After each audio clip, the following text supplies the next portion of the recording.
శ్రీమాత్రే నమః. మే నెల 3వ తారీఖు రోజు రానటువంటి వారు 9 మంది ఉన్నారు. ఎవరాళ్ళు? 20 మందిలో మీరు మీకు మిగిలినటువంటి వారు చెప్పారా ఒక విషయాన్ని? మే నెల 3వ తారీఖు రోజు ఒక అద్భుతమైనటువంటి విషయం, విద్యని, విధానాన్ని మిగిలినటువంటి కొంతమంది తెలుసుకున్నారు. ఈ 51 మెంబర్స్ ఏమో అదేంటో ఇప్పుడు మళ్ళీ ఒకసారి మనం రిపీట్ చేసుకోవాలి, తెలుసుకోవాలి. మీరు కూడా చూసిన వాళ్ళు కొంతమంది ఉన్నారు కదా, ఆ విషయం గురించి ఇప్పుడు నేను చెప్తాను, వినండి. ఆ రోజు మన దగ్గరికి ఫస్ట్ ఒక 5 మెంబర్స్ వచ్చారు. వాళ్ళు మాట్లాడారు. తర్వాత ఇంకొక 3 వచ్చారు. మొత్తం 8 మంది. ఆ 3తో పాటు ఒక చిన్న పాపను తీసుకొని వచ్చారు. 4.5 సంవత్సరాలు 5 సంవత్సరాలు ఉంది ఆ పాపకి. వాళ్ళు చెప్పినటువంటి విషయం మీరు కూడా విన్నారు కదా.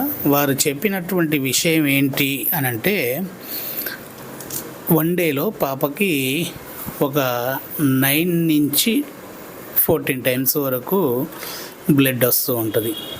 ఎన్నో చోట్ల చూపించారు. ఇది పూజలు అవి కాదు, హాస్పిటల్లో రిపోర్ట్స్ అన్నీ కూడా నార్మల్గా ఉన్నాయి. ఎందుకు బ్లడ్ వస్తుందనేది తెలియనటువంటి పరిస్థితి. మరి అటువంటప్పుడు ఏంటి అని వాళ్ళు అనుకున్నప్పుడు, మనకు సంబంధించినటువంటి వారు మన దగ్గర కార్యక్రమం చేయించుకున్నారు వాళ్ళ బాబు కోసము. అతను బాగైంది, మంచిగా ఉన్నాడు ఇప్పుడు. అయితే వాళ్ళు తెలియజేశారంట, పలానా గురువు గారు ఉన్నారు, వెళ్ళండి, అక్కడికి వెళ్తే ఆ గురువు గారు తప్పకుండా ప్రత్యంగరి అమ్మవారి విధానంలో అనుగ్రతని అందిస్తాడు అని చెప్పన్నారంట.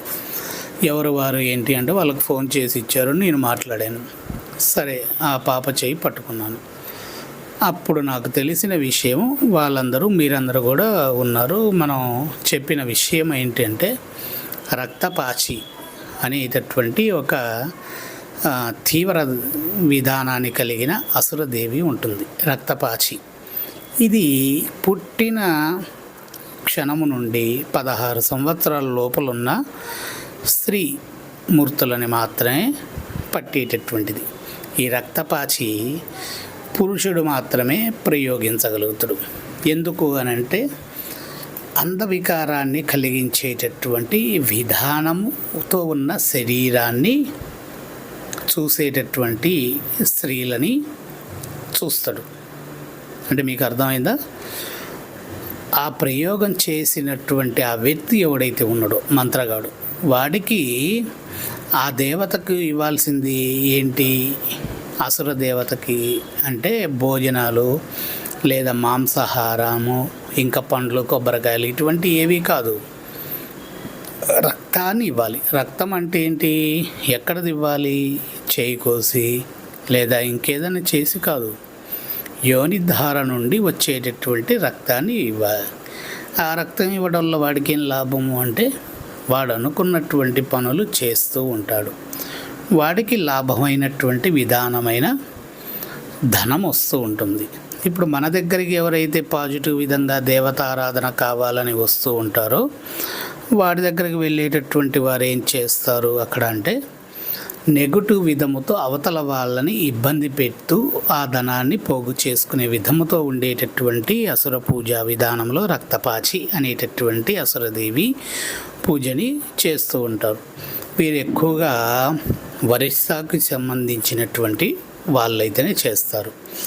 అయితే అది ఆ గ్రామంలో కావచ్చు, ఎక్కడైనా కావచ్చు, పలానా కుటుంబంలో ఆడపిల్ల పుట్టింది అన్నప్పుడు ఆ ఆడపిల్లకి ఆస్తి, ఒకతే ఆడపిల్ల పుట్టింది, ఆస్తి ఉంది అన్నప్పుడు ఆ ఆడపిల్లను కూడా పక్కకు తొలగించి తర్వాత ఉన్నటువంటి వారికి ఆస్తి కావాలి అన్నప్పుడు రక్తపాచి ఈ విధానాన్ని చేస్తూ ఉంటారు. అప్పుడు ఆ రక్తపాచి విధానం చేసినప్పుడు ఈ పాపకి తగిలింది. ఈ పాపకి ఎందుకు తగిలిందంటే, వాడు ఆ రోజు చేసి ఉంటాడు. ఆ రోజు సాయంత్రం వీళ్ళు హాస్పిటల్ నుంచి పొలిమేరలోకి రావడం జరిగి ఉంటుంది. వెళ్ళే దారిలో ఈ రక్తముతో ఆ విధమైనటువంటి పరిస్థితుల్లో బయటకు వచ్చిన ఈ పిండ స్వరూపమైనటువంటి శిశువుకి ఆ ఉన్నటువంటి నీచు వాసనకు ఆ ప్రయోగం అనేది పట్టేస్తుంది. పట్టేసిన తర్వాత నుండి మరలా నెల, వాడు ప్రయోగించిన నెల ఎప్పుడైతే ఉందో ఆ నెల తర్వాత నుండి ఈ పాప ఒంట్లో ఉన్న రక్తాన్ని కొద్దిగా అది తీస్తూ ఉంటుంది. వాడికి బయట వేరే శత్రు ప్రయోగ విధానాల్లో ఏదైతే ఉంటాయో అటువంటి పూజలు వాడు చేసుకుంటూ ఉంటాడు. ఒక పాపకు 16 సంవత్సరాలు, అలా ప్రతి నెల ఒక పాపని, ఒక శ్రీమూర్తిని వాడు ఎంచుకుంటూ ఉంటాడు. వాడికి ఒక గ్రామంలో ఒకళ్ళు మాత్రమే కావాలి. ఆ గ్రామంలో ఇంకొకరికి చేస్తా అంటే అది సెట్ అవ్వదు. అటువంటిది వాళ్ళు ఎంచుకుంటూ తిరుక్కుంటూ వెళ్తూ ఉంటారు. సమాజంలో ఇటువంటి ప్రయోగం చేసేవాళ్ళు ఉన్నారు, కానీ వాళ్ళు రోజొక ఊరు అనేటటువంటిది పెట్టుకుంటూ వెళ్ళిపోతూ ఉంటారు. అటువంటి పరిస్థితి మీ మనవరాలకి ఎదురైందమ్మా. దీని గురించి బాధపడాల్సిందేం లేదు. రక్తపాచి ప్రయోగాన్ని మనం సమూలంగా తీసివేయడానికి ఉంటుంది. ప్రత్యంగరీదేవి మాతా తంత్ర విధానంలో రక్తకారుణ్యదేవి ప్రత్యంగరి అనేటటువంటి ఒక పూజ ఉంది. ఆ పూజా విధానాన్ని మీ స్వగృహంలో మీరు మీ గ్రామ పురోహితుడితో ఫస్ట్ నిర్వహించిన తర్వాత గ్రామదేవత అనుగ్రత తీసుకొని గ్రామదేవత దగ్గర చేసేటటువంటి పూజ ఉంటుంది. అది చేసిన తర్వాత అప్పుడు నా దగ్గరికి మీరు వస్తే ఆ రక్తపాచి అనేటటువంటి ప్రయోగాన్ని అక్కడే ఎక్కడైతే ప్రారంభమైందో అక్కడే దాన్ని దిగ్బంధన చేసి దాన్ని ఆ ఊరు నుంచి ఆ ప్రాంతం నుంచి తరిమి కొట్టేటటువంటి హనుమత్ రక్తపాచిని ప్రయోగం ఉంటుంది. అది చేసాము అంటే మరల దరిదాపుకు రాదని చెప్పాను, గుర్తుందా?